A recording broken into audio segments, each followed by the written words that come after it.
Hello friend, आप सबकी मेरे दिल से राम राम, राधे राधे। मैं आप सब बीच में एक सुहाग गीत लेकर आया। मेरा सुहाग गीत कैसा लगा आप सब कमेंट में जरूर बताना। अच्छा लगे तो लाइक सब्सक्राइब शेयर दोस्तों जरूर करना।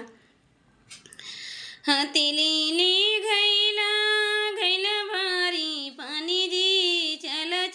चल पारी बेलवासी चन चली बाबा का बेटी जी फूलवासी चन चली बाका बेटी जी फूटी गईली घैला याड़ाई गईले पानी जी फूटी गईली घैला याड़ाई गईले पानी जी बैठी नीरो आई बाका बेटी जी बैठी नीरो आई बाका बेटी जी गुड़वा चढ़ती आवे दुल्हे का रामा काहे करो उधाना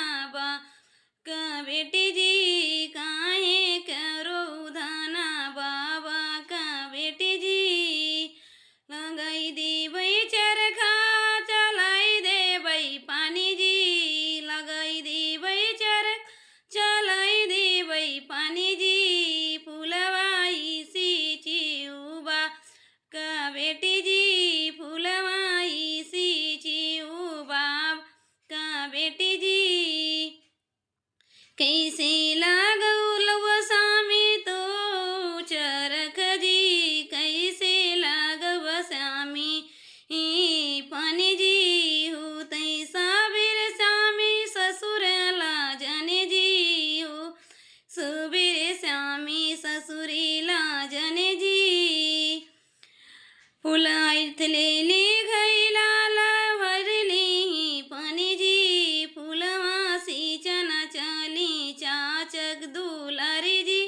फूलवासी चना चली चाचका दुलारी जी फूटी गईली घैला आड़ाई गईले पानी जी फूटी गईली घैला आड़ाई गईले पानी जी बैठी नीरू आई चाचा का बेटी जी बैठी नीरू आई चाच का बेटी जी गुड़वा चढ़ते आवई दुल्हे का रामा काहे करो उधाना बाका बेटी जी काहे करो उधाना चाच का बेटी जी लगाई दी बई चरखा चलाई दे बई पानी जी लगाई दी बई चरखा चलाई दे बई पानी जी काहे हंसी हंसी चुदाना वरी फूला वरी जी हंसी हंसी चुदाना चचका दुलारी जी तेलीली घैला घैला भारी पानी जी फूल सिंचन चली बाचा भैया का बेनी जी फूल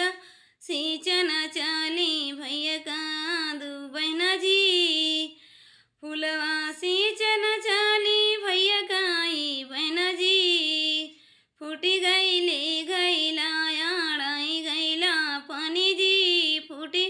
ले घैला याड़ाई गैला पानी जी बैठी नीरो आई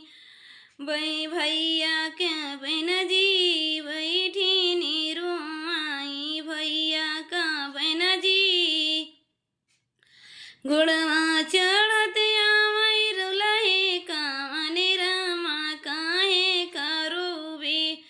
धाना भैया का बहना जी काहे करो धाना भैया का बहना जी लगाई दे बई चरखा चलाई दे बई पानी जी हंसी हंसी चुदाना भैया का बहना जी हंसी